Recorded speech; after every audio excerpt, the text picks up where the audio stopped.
Surat international airport પર security સાથે મજાક કરવી ભારે પડી. મંસૂર શેખ નામના વ્યક્તિએ સુરતથી દિલ્હી સુધી મુસાફરી કરવાનો હતો. સિક્યોરિટી ચેકિંગ દરમિયાન મંસૂર શેખે સુરક્ષા કર્મીઓને કહ્યું કે મારી બેગમાં નાનો બોમ્બ છે. સુરત ઇન્ટરનેશનલ એરપોર્ટ પર સિક્યોરિટી સાથે મજાક કરવી ભારે પડી. મંસૂર શેખ નામના વ્યક્તિએ સુરતથી દિલ્હી સુધી મુસાફરી કરવાનો હતો.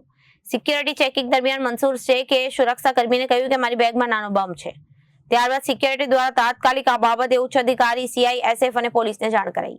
CISF દ્વારા મંસૂર શેખની કડકાઈથી તપાસ કરવામાં આવી. તેની પાસેથી કોઈ વિસ્ફોટક ચીજ વસ્તુ મળી આવી ન હતી. આ બાબતે ડુમસ પોલીસે જાણવાનું જોગ દાખલ કરી મંસૂર શેખની અટકાયત કરી કાયદેસરની કાર્યવાહી હાથ ધરી છે.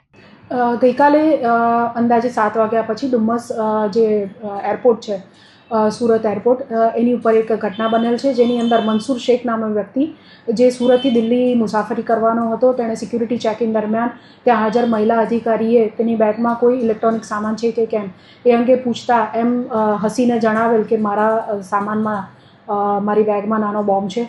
જેથી આ વસ્તુને ગંભીરતાથી લઈ સદર જે મહિલા છે તેઓના દ્વારા પોતાના સુપરવાઇઝર વગેરેને જાણ કરવામાં આવેલ અને તેઓના દ્વારા CISF અને પોલીસને આ બાબતે જાણ કરવામાં આવતા જરૂરી પગલાં ભરવામાં આવેલ છે. સદર જે મંસૂર શેખ નામનો ઈસમ છે એની પૂરું ચેકિંગ કરવામાં આવેલ છે. તેના સામાનનું પણ BDDS ટીમ મારફતે ચેકિંગ કરવામાં આવેલ છે અને કોઈ પણ એવી વિસ્ફોટક સામગ્રી તેની પાસેથી હાલ મળી આવેલ નથી.